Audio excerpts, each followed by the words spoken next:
Welcome back to Queensland's Best Living. Well, on last year's series, you might remember that 6 of Australia's most respected architects were invited to fulfil just one task: to innovate with brick. Well, guys, it's on again this year. I'm talking about Think Brick's About Face 2008 Awards, where architects have been invited to push traditional boundaries and present new ways of using brick in a contemporary manner. Showing the true versatility of building with bricks, Think Brick Australia proudly announced our 6th entrants. Now, last year the design brief was purely residential, but this year entrants could explore public spaces, which really opened up the ideas. Melbourne firm Bellamo and Cat will explore the art behind building with brick and have come up with a striking building cum sculpture that aims to promote and enhance the enjoyment of taking public transport. Adrian Lahoud, who is also a senior lecturer at the University of Technology in Sydney, proposes to transform a pre-war building in the light industrial suburb of Alexandria into a creative hub centred on film. Brisbane's M3 Architecture will address colour with a community centre in Brisbane's suburbs that uses only local bricks and demonstrates the variety and vibrancy you can find in just one manufacturing region. There are also a wide variety of patterns and textures available in face brick products now. So Melbourne's Rowan OPAT have designed a new residential tower that occupies the airspace above South Yarra Railway Station in Melbourne, constructed with modular components made out of panelised bricks. Next was Sydney practice Choi Ropia, who proposed to explore form by breathing new life into the city's laneways, a bold scheme to add cultural appeal to spaces that are currently purely functional. And last but not least were West Australian Pendle and Neil, who created a new arts centre in the heart of the city where natural light can dance and play, inspiring the building's occupants and visitors in their creative endeavours. So there you have it.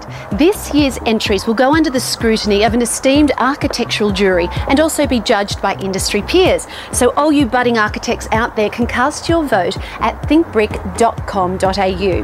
The practice that receives the most votes by the 25th of September will be announced the winner of the Peer Award at the Sydney About Face Awards, which is hosted by Adam Spencer on the 2nd of October. Queensland's Best Living and Think Brick Australia will keep you posted on all the progress leading up to the event. Well, that's it for our Think Brick segment today. I'm going to hand you back to Steve for a while. I think he's got a new home to show you. Now, it takes more than just an architect to build a beautiful home with clay bricks, doesn't it? It takes one other very important ingredient. And what's that? Yes, you've got it. A bricklayer. But you don't just want bricklayers that lay a brick, lay a brick, lay a brick.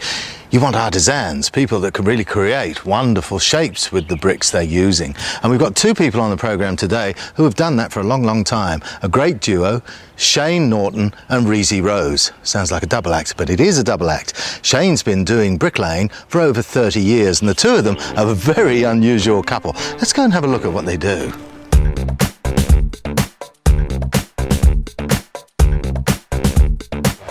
"30 years ago I started laying bricks, building shopping centres, working with large gangs of bricklayers from basically all over the world and learning the lessons from there and moving to work basically by myself, building houses in the suburbs for years and trying to redefine my skills and wondering what I could, or the use I could put them to, led me to more challenging projects.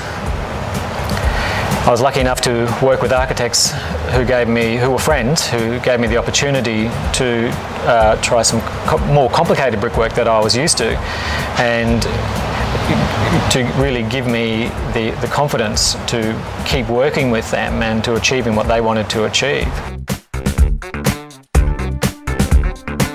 This project in particular, being our office, required detailed timber and brickwork, and so working with people like Shane and Reezy, they are able to make what is a simple brick into a lot more. Now, bricklayers have a very special relationship with their architects, and many of those architects are, of course, female. But it's very rare to come across female bricklayers. I asked Reezy Rose What's it like working in a male-dominated field? It's fine working in a male-dominated area. I don't have a problem with it. I guess that very rarely, though sometimes some people will come to site and they may have a small problem with me being there, but as I said, that's fairly rare. But yeah, it does happen. Now, we were lucky enough to see some of Reese's projects in action, and I have to say there's a great deal of creativity and finesse that goes into this work. This New Farm project by Craig Shannon, an architect with East Office Architects, is one of those projects that she's working on. Now, she's going to show us what she did here.